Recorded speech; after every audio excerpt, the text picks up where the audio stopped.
Resume recording. Okay. So welcome to the Focus, Concentrate and Hold Attention for Flow with Breathwork recap.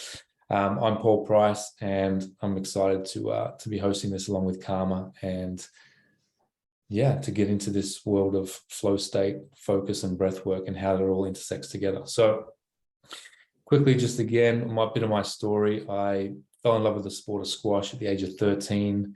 My dad played for a long time, and I was often exposed to it, but it was one day on TV, I seen two players competing, and I was just drawn to this game. And when it finished, I asked my parents if I can get lessons. And basically from that point forward, I embarked on a immersion into the sport where I was obsessed with it. And I just gave myself to everything about it, and learning, curious, and just being really, putting in the work to get better. And as I did that, I noticed my improvement rate was very, very rapid and quick. And I made state teams. And then eventually at the age of 18, I was selected to represent Australia at the World Junior Championships, where we came third in the team event. But as an individual, I made the 9 to 16 bracket. So I was sort of ranked in between the 9 to 16 in the world, which really surprised me considering I started at the age of 13.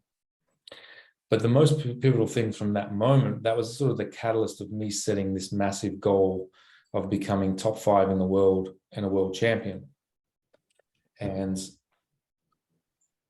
I was fortunate enough to go on that journey, all the highs and lows of, self-doubt, self-belief, self-doubt, self-belief, self-sabotage, self-confidence, the ups and downs of pursuing something massive. And when I did set that target, I achieved those two goals within a matter of 5 years. And at 2001, I became the number 4 ranked player in the world. And then the following year, achieved my first world title with this great group of people up here in the picture. We won the world title in Melbourne, defeating Egypt in the final, which was to date probably one of my most memorable and greatest accomplishments, winning for Australia.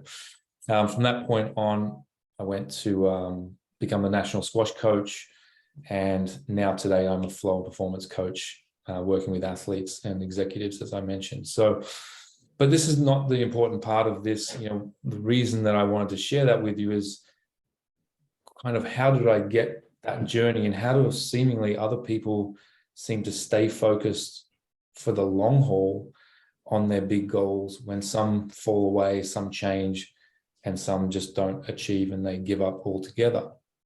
And it sort of leads me to sort of this question of, what do the most successful people on the planet believe is the most important skill to develop to achieve your greatness?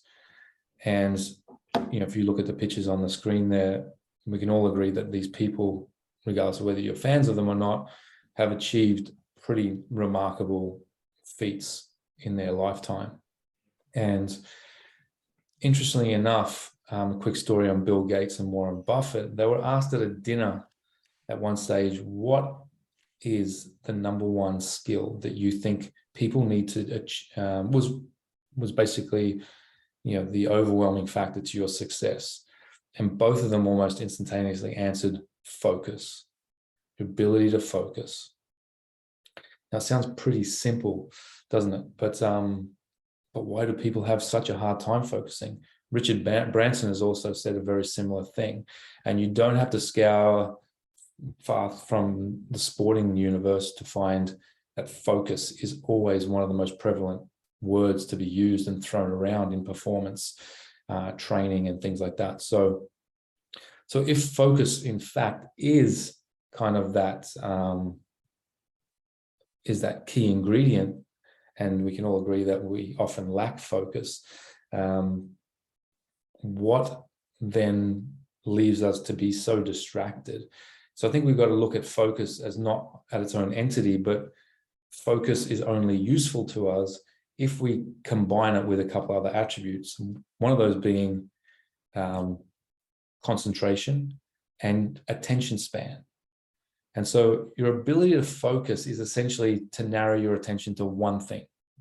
And we're constantly doing that. The brain cannot process two things at one time. Sorry to burst the bubble of all the multitaskers out there, but your brain can task switch very rapidly, but they cannot focus on two things at one time. So we all have the ability to focus. We're constantly in a focus mode. But where the difference starts to be sort of combined here is adding concentration. Which concentration now is your ability to hold your attention on that one thing.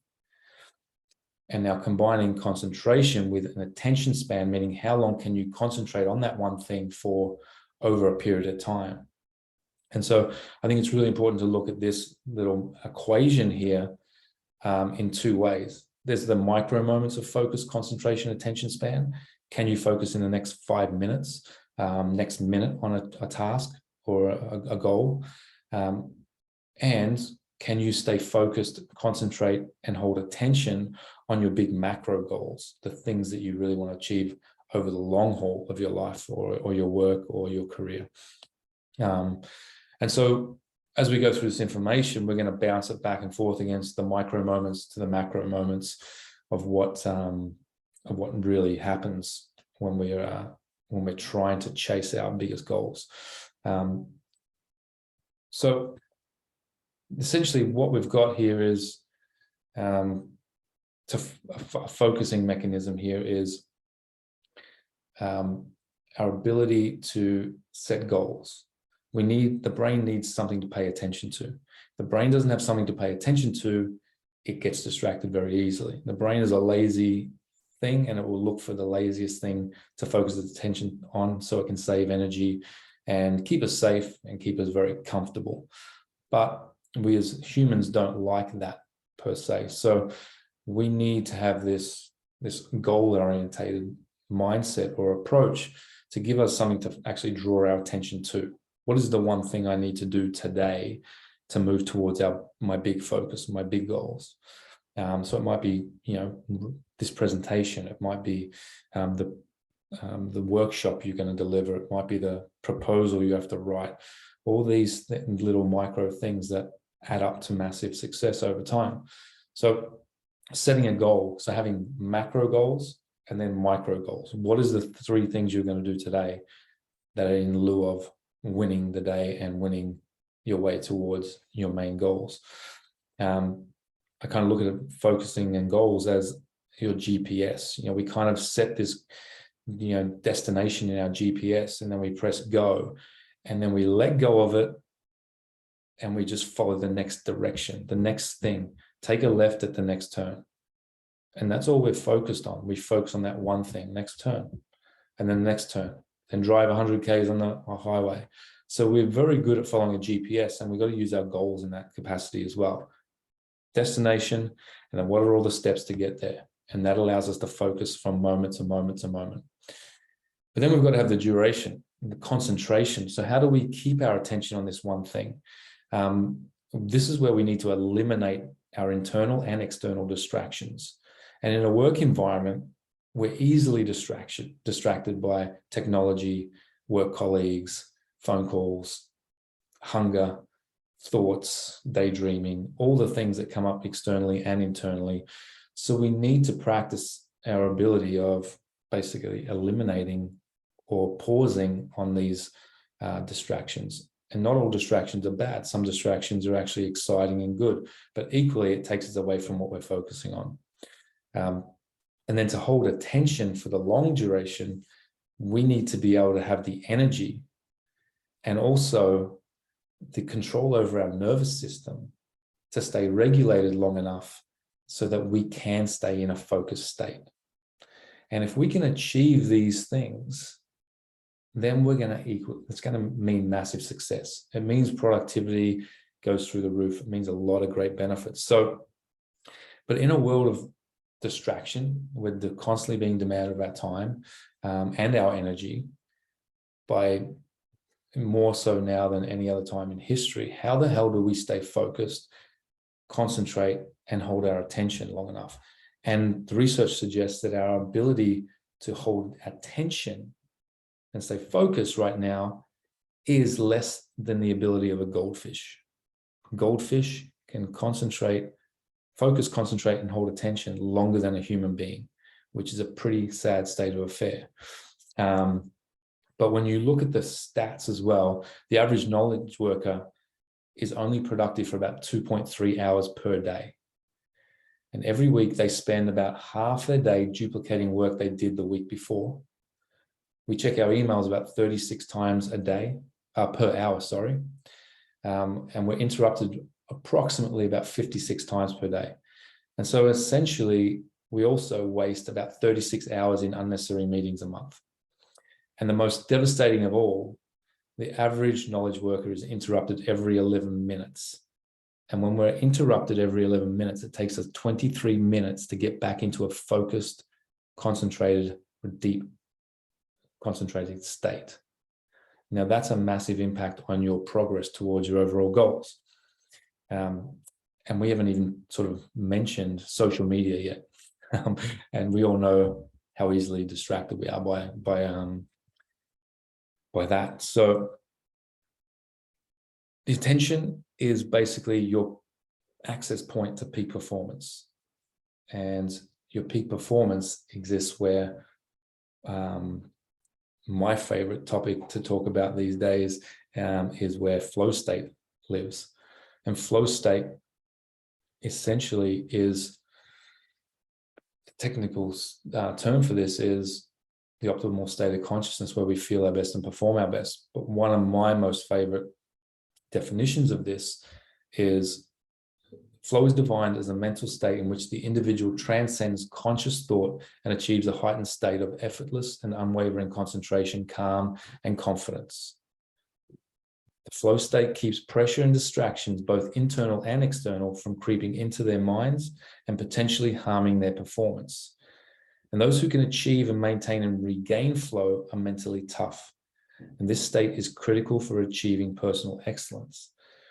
Now, there's tons of research done on flow state, and we're only going to brush across a little bit of this, but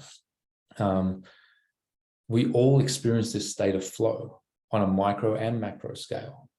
And when we do, we tap into some of the most incredible benefits that we have available to us that we kind of don't really take full advantage of.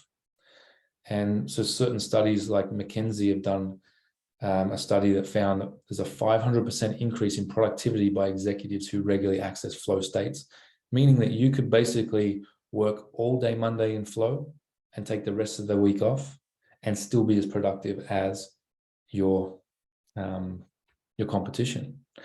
Harvard also found that we have 3 days of heightened creativity after a flow state, meaning that when you access flow, you're in a more creative and abundant, and you're tapping into your intuition a lot greater. Ideas flow a lot easier. We have about a 490% increase in skill acquisition, so we learn faster in flow. And then we also have a 430% increase in creative problem solving, which is a massive, massive skill to have in today's world, with thinking about all the problems we have around the world. Flow state can help us solve a lot of things and also transcend ourselves and improve ourselves at a rapid rate. But essentially, when we do drop into this flow state, all aspects of physical and cognitive performance is significantly enhanced. So why wouldn't we want to access this, and why wouldn't we want the tools to try and drop into this state? So the first thing we need to know about flow is that it's not just inflow or out of flow. There's a bit of a cycle and a process to this that is kind of, again, on a micro scale onto a macro scale. So generally we go through 4 stages, and the stages are struggle, release, flow, and recovery. So to give you an idea of what struggle phase is, it's when our brain waves are in beta and we're getting a lot of cortisol and norepinephrine, a lot of stress chemical. It's the moment before you've got to do that presentation or public speaking thing, or it's big game day, or you've got to have that meeting or send that proposal to your boss or a big client. It's those moments of anxiety, that stress, that nervous energy, and it generally triggers in as a bit of imposter syndrome, self-doubt, procrastination. and things like this. But what we know is in this state, when we do get this norepinephrine, we actually get a massive boost in our energy and also focusing mechanism, because norepinephrine is a stress chemical that makes us focus on the problem, mostly driven by the fight-flight response, which then makes us focus in on the problem, meaning we can't take our mind off the threat. So if I screw this presentation up, what's the consequences? I'm going to get fired. I'm going to lose my job. Good thing for me in this presentation, I don't have a boss, so I can't get fired. So my struggle is a little bit lower. But we tend to get really nervous here. And so one way to get through this is our perception of what's happening. We've got to manage our perception, which is also equally important to managing our nervous system. Once we've managed that and we start taking action or focusing in on one thing, we go into release. So our brainwaves start to slow down. We also get nitric oxide. Nitric oxide is a gas that releases or flushes out the stress chemicals in our system. It allows us to sort of drop into focus and start to eliminate distractions a little bit. The prefrontal cortex starts to go offline. The inner critic kind of goes silent. And then if we continue and we can hold our attention a bit longer, we go into flow. And this is where our brainwaves go into the dreamlike state, and we get a massive rush of dopamine, endorphins, and anandamide. And then we basically in the zone, we're performing at our best. Once we come out of that flow state, it's essential on the back end that we go into a recovery phase, which is where most knowledge workers, executives, parents, anyone on the planet mostly screw this part up. What we like to do is go struggle, release, flow, then back to struggle, release, flow. And we avoid the recovery because we don't think it's productive. However, when we get a hit of all these massive neurochemicals into our system all at the same time, we don't have an abundance of this in store. So we deplete them quickly. And so recovery is essential, not just physically, but also mentally and emotionally. And if we don't go into that state, we tend to go back into struggle a little bit more agitated than what we did, a little bit more stressed out. So the recovery phase is really important for all of us, not just athletes, as we think it's mostly designed for. So how do we bounce this up against the equation of focus, concentration, attention span? Well, when we get into struggle phase, where our mind is racing, we're kind of all distracted, we're very hyper, and it's hard for us to sort of calm down a little bit. So we need to get focused. So this is where setting a small, achievable goal is really valuable. Set something up that you can achieve and get started on. But sometimes that's just not enough. This is where we experience anxiety and stress. But here's a little interesting fact, is that anxiety and excitement have the same biological signature, meaning that when you experience anxiety and or excitement, you tend to experience it the same way in the body. The only difference between what you think is anxiety and excitement, now I'm not talking about like real threat and danger here, I'm talking about you having to write the proposal or send it off to the client or speak to that person or do a presentation. The difference is your perception. And there's a quote that I love, is all experiences are neutral until your perception kicks in. So what do you perceive this moment to mean to you? Is this stressful? Are you focused on the negative outcome or the outcome in general? Or are you focused on what you can do and what you're in control of?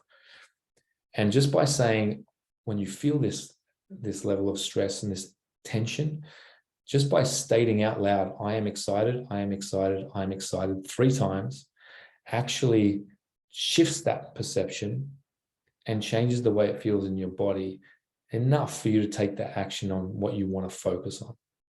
So we've got to set goals, we've got micro goals and long-term goals here, but the focus is really important to step into in the first part of the struggle phase. Then we go into concentration. This is where we start to release. When we start to hold attention on that one thing.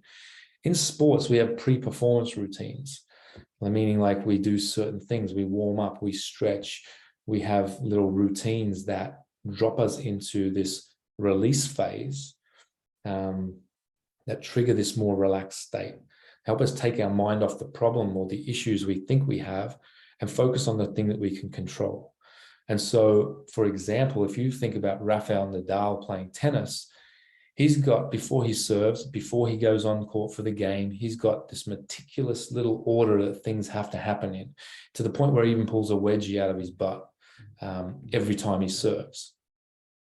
And that's a routine, and that's him controlling his consciousness moment to moment to moment, and holding his concentration on something he can control in the present moment. And so, but we don't tend to do this as we're working. We tend to just sort of try to jump in and fight our way through it. But holding concentration here is really important, and getting this nitric oxide to help us is really essential in the ability to stay focused on that one thing. Once we start working on that thing and that phone call comes, can you ignore the phone? Can you turn the notifications off? How do you eliminate distractions? One of my favorite ways is headphones on, flow music on, and just deleting social media from my phone and all that sort of stuff. If we manage to hold our concentration long enough and we focus on that one thing, we hit this magical place of flow through holding our attention span. And when we drop in, we lose ourselves. We lose all sense of time, sense of self, awareness. And sometimes we don't even know what we've done. It can be that deep of a state. So this equation of focus, concentration, attention span basically leads us into this deep state of flow. And this is what most of us miss out on, is we kind of go from, we get to struggle and we don't know how to release sometimes. Just through taking action helps us release and get into flow. But depending on your perception and what you believe you're doing and your current skill level, it may waver. So your perception is everything. But basically, to get through this struggle phase and step into this first, to create optimal focus, concentration, attention span, we've got to kind of take control of our autonomic nervous system to what I call engaged stillness. If we can find engaged stillness, meaning we have a calm body, calm mind, but yet we're engaged on what we need to do in the present moment, then we can find this magical, we can gracefully go through this struggle phase very quickly and easily and find ourselves in flow very quickly. And the best way to regulate your nervous system, bar none, is through the breath. And so breathing before you go into what you want to do, how you breathe can either amplify your struggle phase or it can almost eliminate it. How do you walk into something? And what are you focused on? Do you walk in with a racing mind or do you walk in with a calm, quiet mind? That can be the difference of massive success or slow success, slow development, quick development or slow development. And so the breath is this magical thing that we do anyway, but most of us, including myself, which I'm working on, do breathe in a really dysfunctional way. And so what is functional breathing and why is it important? Well, functional breathing is important because it helps with our health, our performance, our sleep, and a slew of other things that, the list goes on and on. But essentially, there's three dimensions to breathing. There's the breathe light, there's breathe slow, and breathe deep. And if you do these things effectively, then you're going to basically improve blood flow and oxygen delivery to the brain. Now, we can all agree that we all need to think clearly. We have to come up with ideas. We have to be creative. We have to make decisions, sometimes bigger decisions than others. But we need oxygen in the brain to help us function cognitively at an elite level. If we're breathing heavy, we tend to breathe into the chest, which signals stress responses to our brain, and it does not improve blood flow to the brain. It actually sends it more to the muscles and activates the fight or flight response. So we don't want to be, aggressively breathing or over breathing, which is one of the things we mostly do. We also then want to breathe slow. So to achieve a balanced state of mind, calm but alert. So again, getting into this engaged stillness state, we need to breathe slowly. So learning to breathe lightly, and by light, let me just backtrack. By light, I mean that you can barely feel it. So if you put your finger underneath your nose and take an inhale and an exhale, you want to practice trying to not feel the air coming in and out of your nose. So it'll be almost unnoticeable. And then you want to practice doing that in a very slow, rhythmic way. The slower, the better.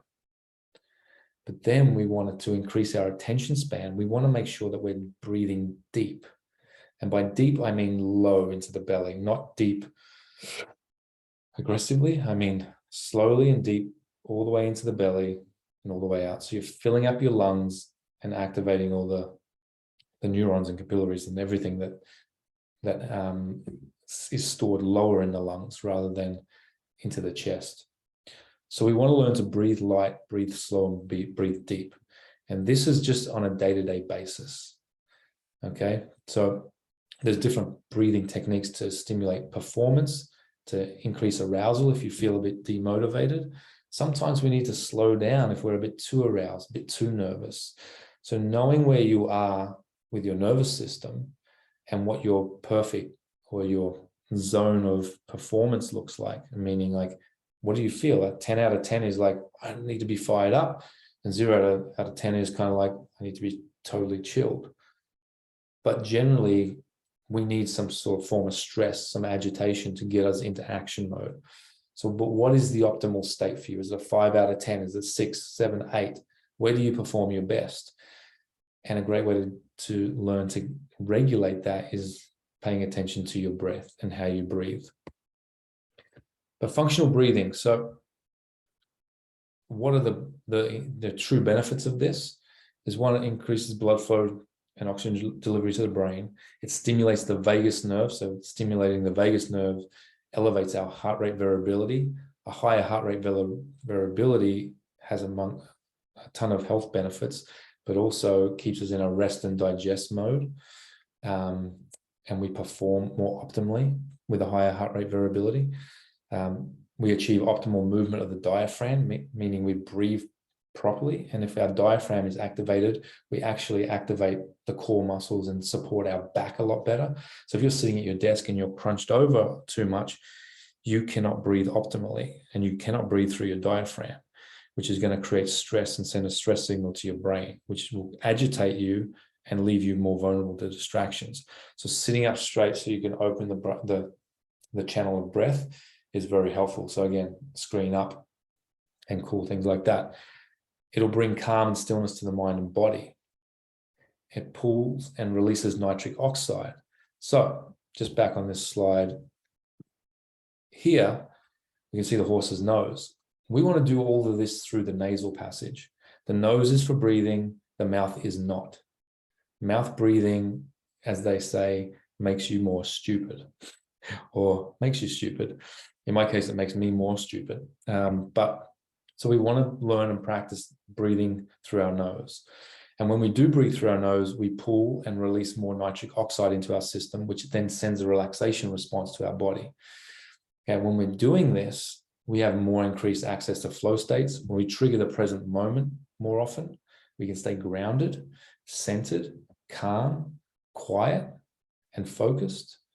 And we generally experience greater enjoyment in our work, our social interactions, and we have a higher level of optimism as well. And one of my favorite quotes here is, as the nervous system unwinds, your attention expands to dissolve self-doubt, to enhance your interest in listening and guide you towards the most inspired choices that are always in reach. And so I love that, because when I think about my playing career and the best moments I've ever performed, we often think about self-doubt. I need to be more confident. I need to be, I need to believe in myself more. I need to be more positive and stuff. But when we're in this state of flow, we don't actually register whether we're confident or not. We're in a state of being and doing from there. There is no confidence or lack of confidence. There's just this full action and awareness and engagement in what we're doing. And so we tap into the part of ourselves that isn't disengaged or interrupted by our inner critic or the fear of failure or anything like that. We're just in a place of doing. And so the nervous system regulates a lot of this function. So breathing before you actually start to engage. So if we can't breathe correctly and create engaged stillness from a day-to-day aspect, how do we do it when we're under pressure? How do we do it when we're in a chronic state of stress? When shit's hitting the fan and work sucks, relationship sucks, we're underslept and we're really struggling. How do we perform at our best if we can't find that engaged stillness, that regulated state first and foremost? And again, the breath is the easiest way to come back to that. And one of the main reasons for this is when we slow our breathing, the process basically goes, the vagus nerve gets stimulated. Stimulation of the vagus nerve tells our heart to slow down because we're safe, we're not under threat. When our heart slows down, it sends a message to the brain, which releases acetylcholine into the body, tells the brain that we're super safe. And then the brain sends signals back to the body, back and forth, going, we're in a good place, we are okay. And that just calms everything down. Now, when we breathe through the nose, and in particular, if our exhale is always longer than our inhale, that message gets sent very quickly to the brain, because if you're under threat, we tend to breathe fast, we breathe deep and heavy, we breathe through our mouth, and our exhales are generally shorter than our inhales. Exhales are shorter than our inhales, which sends a message to the brain that we need to activate to get the hell out of here. And I believe now that for us truly to thrive in pursuit of what we're passionate about, what our big goals are, what lights us up, our ability to focus, connect, listen, and think clearly while learning to trust our intuition is our greatest asset. And so therefore, I teach now how to focus, how to concentrate, how to hold attention to get yourself into flow. But then that mixed with, or times by, an adaptable and trained nervous system, meaning training your breath and having control over that, awareness over your breath, equals massive success beyond your wildest imaginations. And this is where we self-transcend, this is where we achieve things that we never thought possible, is when we kind of control all these things and they come together in this beautiful intersection of who you truly, genuinely are and what you're capable of. But we often block ourselves from this process. So to highlight this, engage stillness before performance. Find your stillness, your calm and engagement and focus before you dive into performance. Don't think by starting to perform, work, engage, that you're going to actually be at your best. You want to create this perfect engaged stillness before you actually jump into what you're doing. So I'm going to share with you a quick breathwork technique that I give to all of my athletes, executive people I work with, almost as a starting point to basically create the space of excellence, I call it. You know, to really have the full potential available to us, what we've got inside us, to tap into that, we want to create this space, a space that we can fill with our greatness, or find the space of what's already inside us that is truly there that we can tap into.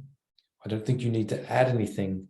You don't need to do anything. And all the tools, all the mental tools, all the affirmations, all the gratitude practices, all these things are really, mindfulness, meditation, are really significantly enhanced if you can learn to tap into, control the nervous system first and foremost.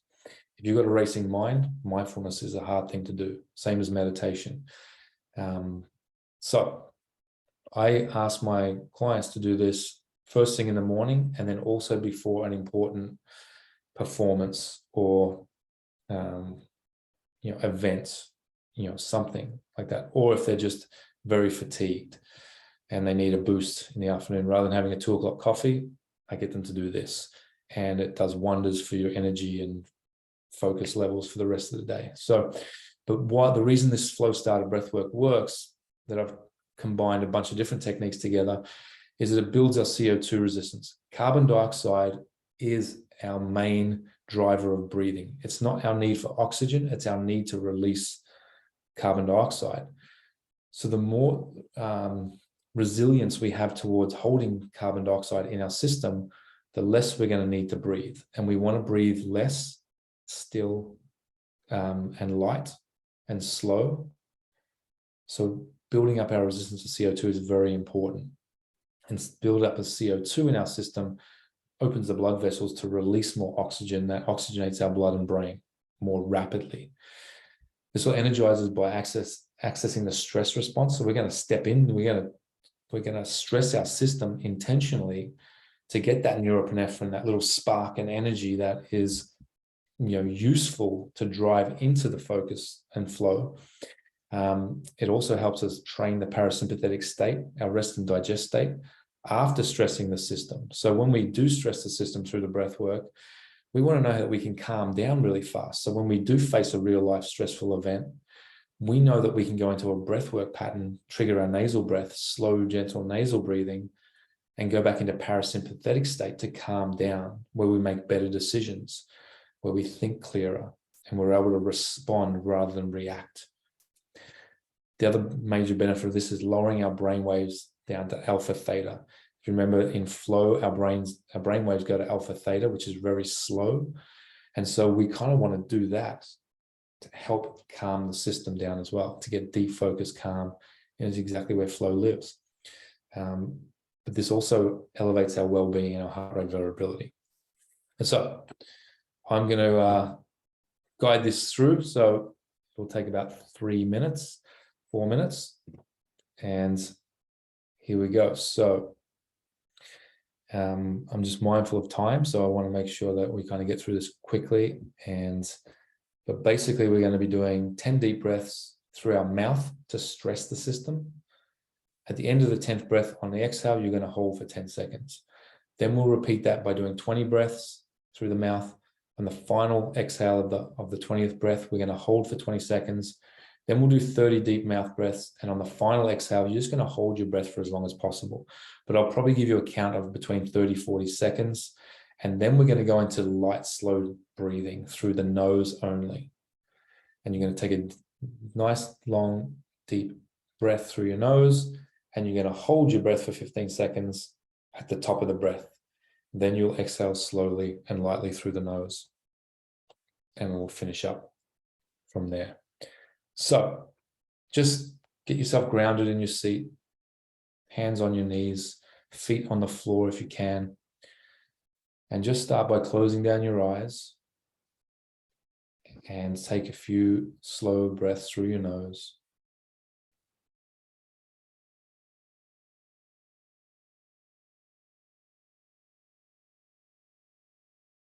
Okay, I'm going to count down from 3 and then we're going to start our first mouth breath. And I'll use it by going inhale, exhale, inhale, exhale, deep into the mouth.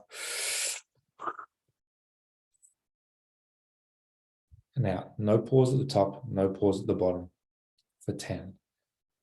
In 3, 2, 1, inhale, exhale, inhale, exhale, inhale, exhale, inhale, exhale, inhale, exhale, inhale, exhale, inhale, exhale. That's 8.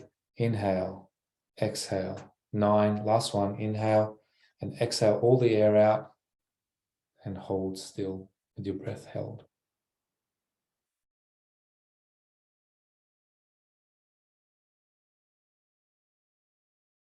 And we're going for the next 20 breaths. Inhale through the mouth. Exhale. Inhale. Exhale. Inhale. Exhale. Inhale. Exhale. Inhale. Exhale. Inhale. Exhale. 7. 8. 9. 10. That's it. Stay with it. 11.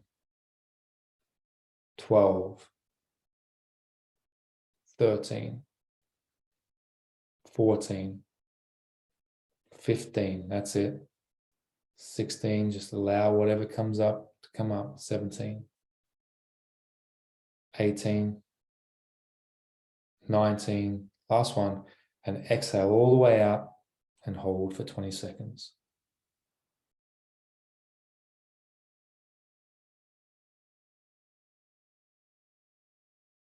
10.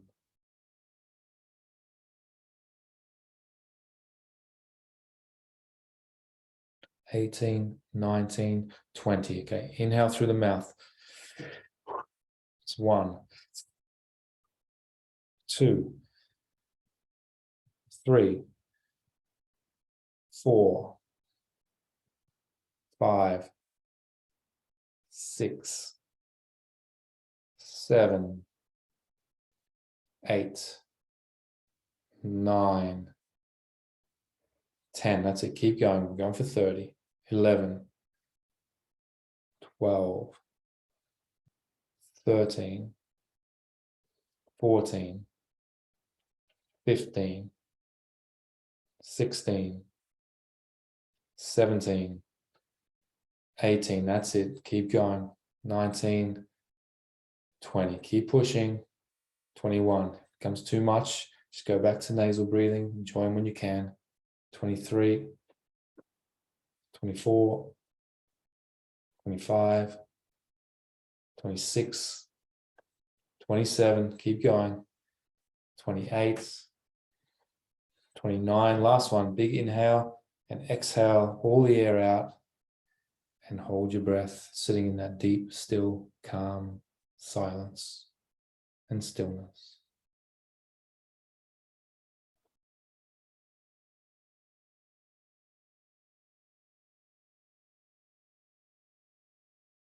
Enjoying that feeling of calm. Just getting yourself energized for the day ahead. And when you feel the need to breathe, inhale through the nose in 5, 4, 3, 2, 1. Inhale through the nose and hold at the top for 1, 2, 3, 4, 5, 6, 7, 8, 9, 10, 11, 12, 13, 14, 15, and light exhale gently out of the nose, as slow as you can. And then into gentle, light, slow breathing through your nose only.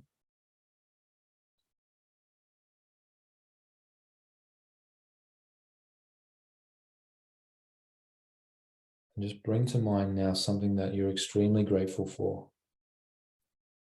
And feel that radiate throughout your body.